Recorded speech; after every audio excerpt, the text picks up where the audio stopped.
Assalamualaikum warahmatullahi wabarakatuh. Selamat malam sahabat-sahabatku semua, khususnya para subscriberku. Apa kabar? Saya berharap semua subscriberku selalu dalam lindungan Allah Subhanahu wa Ta'ala, dimurahkan rezekinya, dipanjangkan umurnya, dan diberikan kesehatan baik lahir maupun batin. Amin amin ya robbal alamin. Dan untuk yang baru mengklik video saya ucapkan salam kenal. Nama saya Ibu Serika.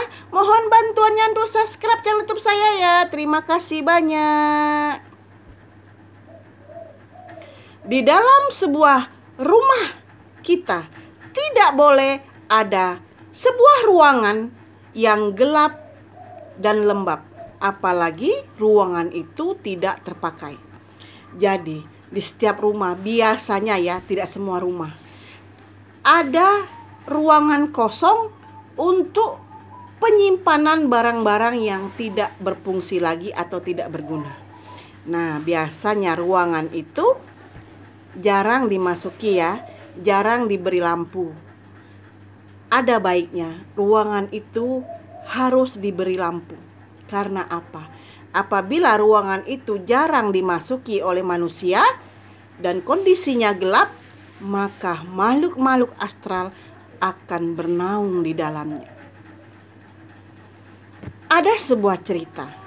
Salah seorang sahabat saya yang bercerita kepada saya, kalau di dalam rumahnya itu bernaung sesosok nenek-nenek tua yang selalu memperhatikan setiap kegiatan di dalam rumah. Tetapi dia tidak mengganggu ya, tetapi kadangkala dia suka menampakkan diri. Semua penghuni rumah sudah tahu kalau ada nenek-nenek di dalam ruangan tersebut. Tetapi sang ibunya sering berkata kepada nenek-nenek itu, kamu boleh tinggal di sana tetapi jangan menampakkan wujudmu, karena orang akan takut. Karena nenek-nenek itu tidak bisa dipindahkan ke lain tempat atau dihilangkan. Jadi sang punya rumah itu pernah menanyakan hal ini kepada orang pintar ya, kepada ahli supranatural, untuk mengusir nenek tersebut di dalam rumah. Tetapi tidak bisa, karena nenek itu adalah buyut yang udah ratusan tahun tinggal di sana. Jadi tidak bisa dipindahkan. Dan nenek itu menghuni sebuah ruangan gudang yang memang tidak pernah dimasukin, jarang dimasukin oleh penghuni rumah. Jadi kesimpulannya, apabila kita ingin rumah kita nyaman, jangan pernah ada ruangan yang terbengkalai di dalam rumah kita. Kita boleh memiliki gudang, tetapi di atas gudang itu, di atapnya ya, ada baiknya kita kasih atap tembus cahaya matahari. Karena sesungguhnya makhluk-makhluk astral itu sangat takut dengan sinar matahari. Dia takut. Jadi ruangan itu jangan gelap ya. Jangan gelap. Tidak boleh gelap. Karena kalau gelap itu mengundang makhluk astral untuk tinggal di sana. Jadi di dalam sebuah rumah kita boleh ada ruangan atau gudang, tetapi kita harus menggunakan atap tembus cahaya matahari untuk menghindari makhluk-makhluk astral bernaung di dalam ruangan tersebut. Jadi seperti itu. Dan juga di sekitar rumah kita ada baiknya kita tidak menanami pohon-pohon yang mengundang makhluk-makhluk astral. Seperti pohon kapuk ya. Kita tidak boleh menanam pohon kapuk di dekat rumah kita. Karena pohon kapuk itu adalah sebuah pohon yang sangat disukai oleh makhluk-makhluk astral. Jadi kita dilarang menanam pohon kapuk di depan rumah kita ataupun di sekitar rumah kita. Tidak boleh. Jadi seperti itu. Kalau kita mau menanam tanaman ya tanaman yang bermanfaat ya, seperti bunga-bunga, seperti kalau mau ya daun kelor, atau istilahnya ada ya sejenis tanaman yang tidak disukai oleh makhluk astral. Berikutnya, saya ingin memberikan sebuah tips agar rumah kita terhindar dari makhluk-makhluk astral. Karena sering ya, penghuni rumah itu kadang kesurupan, kadang sakit yang tidak tahu sakit apa gitu ya. Jadi takutnya itu gangguan dari makhluk-makhluk astral. Jadi saya akan memberikan tips ya, bagaimana caranya agar rumah kita terhindar dari makhluk-makhluk astral. Karena makhluk-makhluk astral ini jahil dan jahat ya. Dia selalu ingin mengganggu manusia. Dia tidak suka kalau manusia itu hidup tenang ya. Sebagian makhluk-makhluk astral seperti itu. Tetapi ada juga yang baik ya. Jin ya, jin yang baik juga ada. Nah, jin yang jahat itulah dinamakan setan, yang suka mengganggu manusia. Jadi jin itu terbagi menjadi dua, jin jahat dan jin baik. Jin jahatlah yang menjelma menjadi setan untuk menakut-nakuti manusia. Tips apakah yang bisa dilakukan untuk menghindari rumah dari makhluk-makhluk astral? Nah, ini tipsnya. Menjelang maghrib, pada saat orang mengaji ya, menjelang azan maghrib, kita mengambil garam kasar ya. Garam kasar itu kita ambil, kita taburi di sekeliling rumah kita sambil membaca ayat-ayat suci Al-Quran seperti Al-Fatihah, ayat kursi, Al-Falaq, An-Nas ya kan. Terus ayat-ayat lainnya ya, sambil kita menaburi garam kasar. Jadi orang-orang kampung ya sering melakukan hal-hal seperti itu. Karena apa?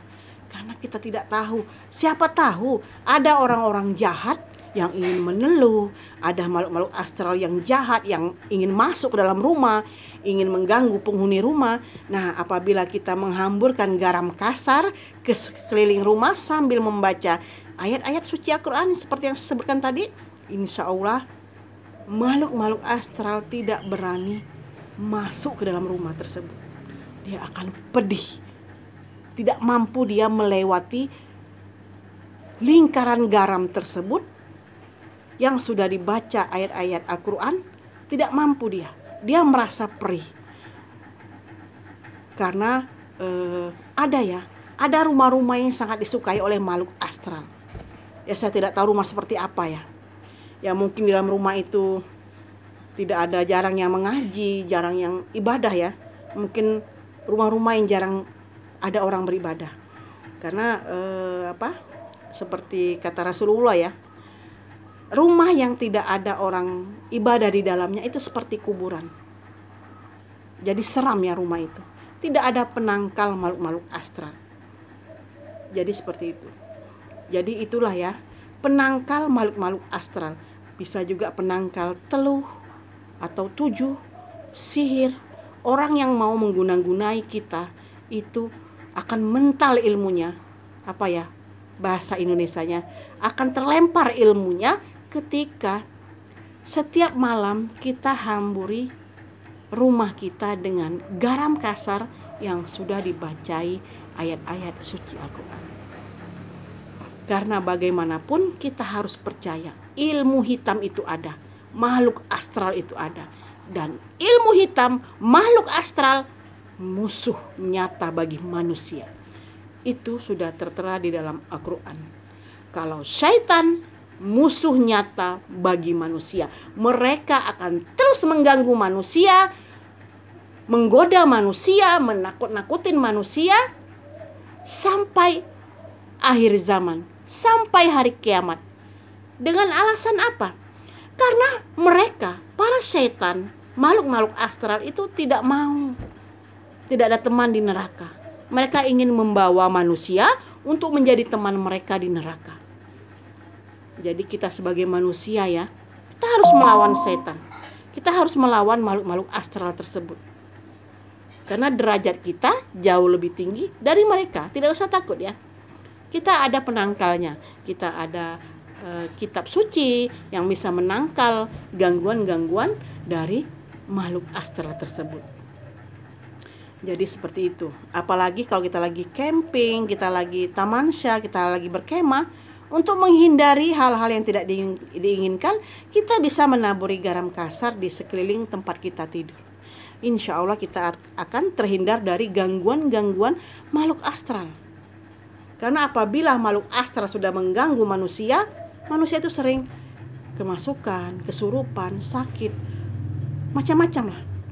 Kalau udah masuk ke dalam tubuh itu susah untuk membuangnya, melepaskannya. Jadi sebelum makhluk astral itu masuk ke dalam tubuh kita, kita harus menangkalnya. Seperti yang saya sebutkan tadi ya. Ya kita juga memang harus beribadah ya, harus sholat, harus mengaji, itu tetap kita lakukan ya. Nah, yang saya bilang garam tadi itu penangkal makhluk-makhluk astral. Jadi kita sambil keliling rumah itu membaca ayat suci Al-Quran ya, bukan garam aja yang dilempar gitu, tidak ya. Kalau garam-garam aja yang dilempar seperti itu bukan makhluk astral, ini tikus ya. Kita yang mau nakut-nakutin tikus mungkin bisa ya, karena memang garam itu perih, sebenarnya perih garam itu. Jadi seperti itu. Itulah cerita saya pada pada malam hari ini. Terima kasih yang sudah mendengarkan cerita saya. Mohon bantuannya untuk like, komen, dan share. Terima kasih. Assalamualaikum warahmatullahi wabarakatuh.